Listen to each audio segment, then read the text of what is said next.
السلام علیکم ورحمۃ اللہ وبرکاتہ۔ جماعت ہفتم مضمون تاریخ، سبق نمبر 2، شیواجی مہاراج سے قبل کا بھارت، حصہ 3۔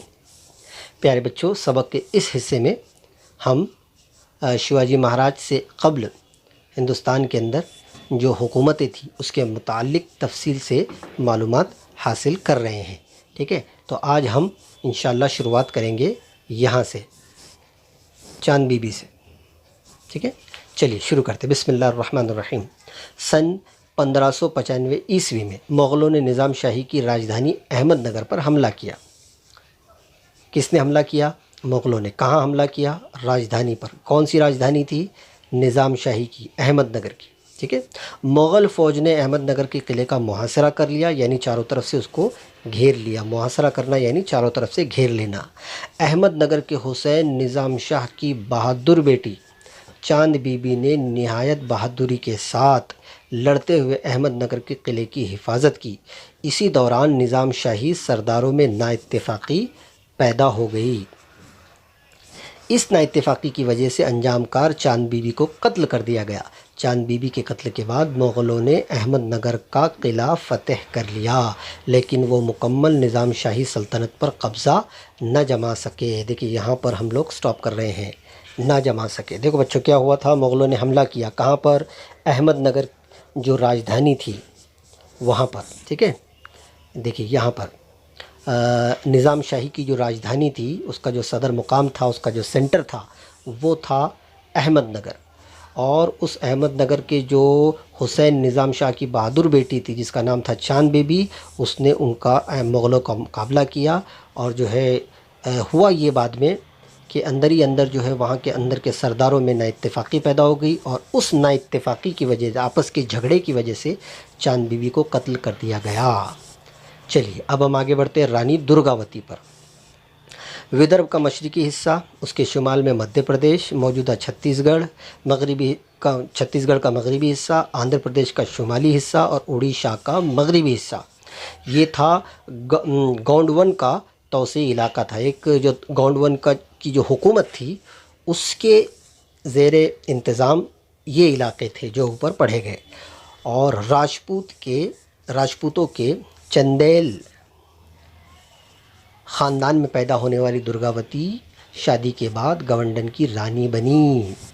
اب دیکھیے یہ راجپوت خاندان سے تھی، راجپوتوں میں سے تھی اور چندیل خاندان کی تھی، اور شادی کے بعد درگاوتی جو ہے وہ اس حکومت کی رانی بنی۔ انہوں نے عمدہ طریقے سے حکمرانی کی۔ عہد وسطیٰ کی تاریخ میں مغلوں کے خلاف رانی درگاوتی کی جنگ بڑی اہمیت کی حامل ہے۔ اپنے شوہر کی موت کے بعد درگاوتی نے مغلوں سے لڑتے ہوئے اپنی جان دے دی، لیکن ان کی پناہ میں جانا گوارا نہیں کیا۔ اب مختصراً اس کے بارے میں یہ کہ رانی درگاوتی کون تھی؟ یہ گونڈون کی جو ہے وہ رانی تھی۔ کس خاندان سے تھی؟ چندیل خاندان سے تھی۔ کون تھی؟ راجپوت تھی۔ رانی بنی شادی کے بعد، اور مغلوں سے جو ہے اس نے جنگ لڑی عہد وسطیٰ میں، اور بڑی جو ہے بہادری سے لڑی، اور انہوں نے اپنی جان دے دی، لیکن اپنے آپ کو ان کے حوالے کرنا گوارا نہیں کیا۔ اب ہم آتے ہیں اورنگزیب کی طرف۔ اورنگزیب سن 1658 میں اورنگزیب بادشاہ بنے۔ اس وقت مغلیہ حکومت شمال میں کشمیر سے لے کر جنوب میں احمد نگر تک، اور مغرب میں کابل سے لے کر مشرق میں بنگال تک پھیلی ہوئی تھی۔ ابھی اس حصے کے اندر بتایا کہ جو ہے وہ مغلوں کی حکومت کہاں سے کہاں تک پھیلی ہوئی تھی۔ ٹھیک ہے، اورنگزیب نے اپنے عہد میں مشرقی جانب کے آسام، جنوبی جانب کے بیجاپور کی عادل شاہی اور گولکنڈے کے قطب شاہی کا خاتمہ کر کے ان علاقوں کو اپنی حکومت میں ضم کر لیا تھا۔ دیکھیے یہاں پر لفظ آیا ہے ضم کرنا، یعنی ملا لیا تھا۔ ٹھیک ہے، بہت سارے علاقوں کو جو ہے انہوں نے فتح کر کے اپنی حکومت میں ملا لیا تھا۔ اب ہم آتے ہیں آہوموں کی لڑائی۔ 13ویں صدی عیسوی میں شان نامی فرقے کے لوگ برہم پتر ندی کی وادی میں رہائش پذیر ہوئے۔ یہاں انہوں نے اپنا اقتدار قائم کیا۔ مقامی لوگ انہیں آہوم کہتے تھے۔ اب دیکھو آہوم لوگ کون تھے؟ 13ویں صدی عیسوی میں ایک فرقہ تھا شان۔ دیکھیے یہاں پر اس فرقے کا نام آیا ہے شان۔ یہ فرقہ کہاں بسے ہوئے تھے؟ برہم پتر ندی کی وادی میں بسے ہوئے تھے، اور وہاں پر انہوں نے اپنی حکومت جو ہے وہ قائم کی ہوئی تھی، اور وہاں کے لوگ انہیں آہوم کہتے تھے، ٹھیک ہے۔ اورنگ زیب کے دور حکومت میں آہوم طویل عرصے تک مغلیہ حکومت سے برسر پیکار رہے۔ اب جب اورنگ زیب کی حکومت آئی، جب اورنگ زیب جو ہے بادشاہ بنے، تو یہ آہوم لوگ جو ہے وہ ان سے جنگیں ان کی چلتی رہی۔ مغلوں نے آہوموں کے علاقوں پر حملے کیے۔ گدادر سنگھ کی قیادت میں آہوم متحد ہو گئے۔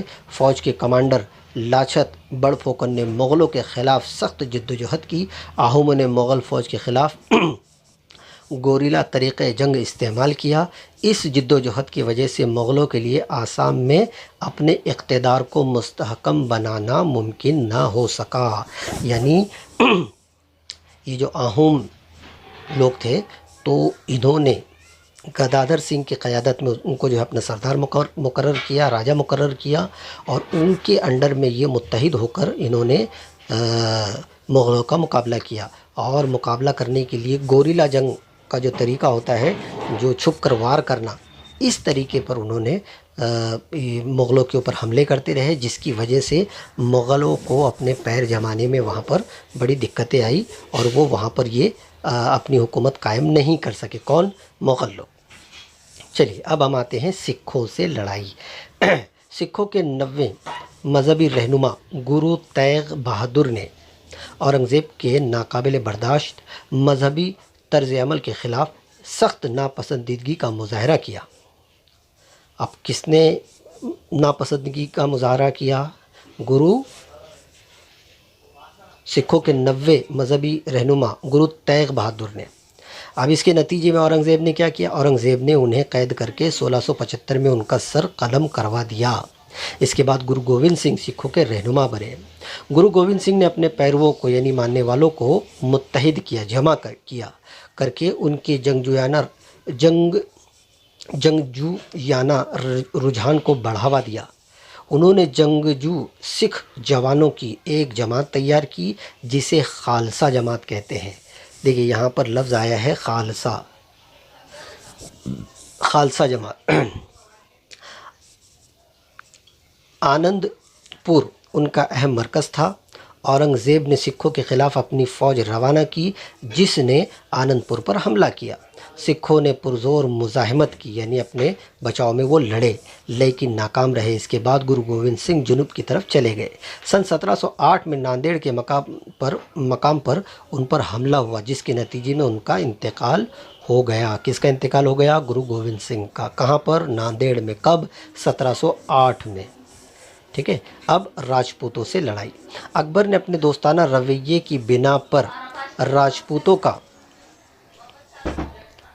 تعاون حاصل کر لیا تھا۔ دیکھیے یہاں پر پھر سے میں بتاتا ہوں، اکبر جو بادشاہ بنے تھے مغلوں کے، تو اکبر نے اپنے دوستانہ رویے کی بنا پر، یعنی انہوں نے جو ہے راجپوتوں کے ساتھ میں ایک دوستی کا ماحول قائم کیا تھا، اور اس وجہ سے انہوں نے راجپوتوں کا تعاون حاصل کر لیا تھا، یعنی راجپوتوں کی جو ہے وہ مدد حاصل کر لی تھی۔ لیکن اورنگ زیب کو راجپوتوں کا تعاون حاصل نہ ہو پایا۔ اب راجپوتوں کی جو مدد ہے وہ کس کو حاصل ہوئی؟ اکبر کو ہوئی، لیکن اورنگ زیب کو یہ مدد حاصل نہ ہو سکی۔ مارواڑ کے راجہ جسونت سنگھ کی موت کے بعد اورنگ زیب نے ان کی ریاست کو اپنی حکومت میں ضم کر لیا، ملا لیا۔ درگا داس راٹھوڑ نے راجہ جسونت سنگھ کے کمسن بیٹے اجیت سنگھ کو مارواڑ کی گدی پر بٹھا دیا۔ درگا داس نے مغلوں کے خلاف جدوجہد کی۔ درگا داس کی مزاحمت کا مقابلہ کرنے کے لیے اورنگ زیب نے شہزادہ اکبر کو مارواڑ روانہ کیا۔ شہزادہ اکبر خود راجپوتوں سے مل گیا اور اورنگ زیب کے خلاف بغاوت کر دی۔ اس بغاوت میں مہاراشٹر کے مراٹھوں سے بھی مدد لینے کی کوشش کی گئی۔